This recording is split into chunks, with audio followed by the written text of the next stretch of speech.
energiaren kontserbazioarekin lotutako ariketa batzuk egingo ditugu.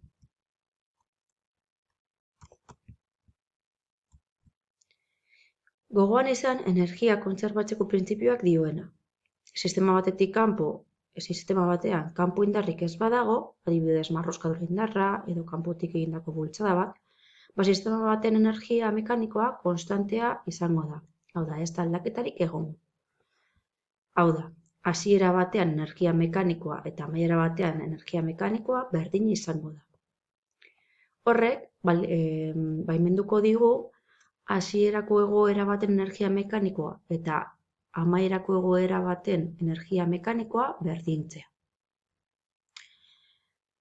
Gogoratu, energia mekanikoa energia zinetikoa eta energia potentzialaren batura dela.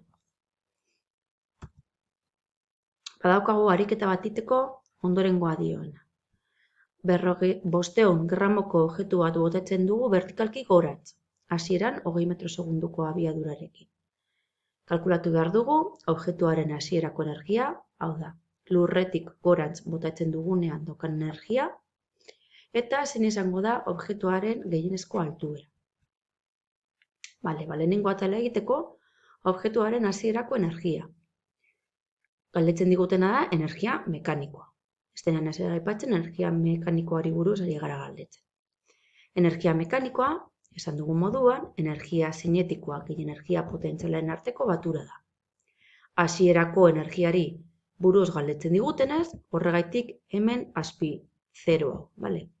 Honek esango digu hasierako egoera dela. Lehenengo eta behin aztertu beharko dugu zer den hasieran daukagun egoera. Daukagu objektu bat lurrean. Lurretik gorantz botako dugu 20 metro segunduko abiadurarekin. Hortaz, abiadura badaukagu, hau da, energia zinetikoa badaukagu, baina energia potentzialik ez daukagu. Lurretik ari garelako botatzen. Eta gogoratu, energia potentzialat izango dela, gorputz batek altuera batean egoteagaitik daukan energia. Altuerarik ez badaukagu, ez daukagu energia potentzialik. Horregaitik zuzenean, azken batu gehiago kendu dezakegu, eta esan genezaken energia mekanikoa dela energia zinetikoaren berdina. Energia zinetikoaren formula ondorengoa da, erdia bider masa, bider abiadura karratura. Ordezkatzen baditugu datuak, badaukagu zein den energia mekanikoa lurrean. 100 joule. Dena den, hemen aldaketa bat egin beharko duzue, ez ahaztu unitateak nazioarteko sisteman sartu beharko ditugula. Hau da, masa kilogramotan eta abiadura metro segundutan. Abiadurari dagokionez, badaukagu metro segundutan. Baina masari dagokionez, gramotan ematen digute datua, beraz, gure ardura da kilogramotara pasatzea. Zati 1000 egiten badugu, 0,5. Hurrengoa egiteko, zein izango da objektuaren gehienezko altuera. Energia mekanikoaren kontserbazio printzipioa idatziko dugu. Energia mekanikoa goian amaierako egoera horretan izango da altuera maksimo hartzen duen lekuan, eta altuera maksimo hartzen duenean zer gertatuko da? Abiadura nulua izango dela. Objektu hori botako dugu gora, hasiko da abiadura galtzen, 20, 19, 18, 17, 0 metro segunduko abiadura lortzen duenean, altuera maksimoa izango da, eta gero, gravitateari esker, erortzen hasiko da berriro ere. Beraz, goiko puntuan energia zinetikoa nulua da, abiadurarik ez daukagulako. Kasu honetan, energia potentziala badaukagu. Energia mekanikoa amaieran, ze izango da? Bakarrik energia potentziala. Idazten dugu datua, bakatu ekuazioa, masa bider gravitatea bider altuera, eta badakigu hau dela berdin 100 joule. Zergaitik, aurreko atalean kalkulatu dugulako lurrean zein den energia mekanikoa. 100 joule lortu dugu eta 100 joule hauek mantenduko dira altuera eta egoera guztietan.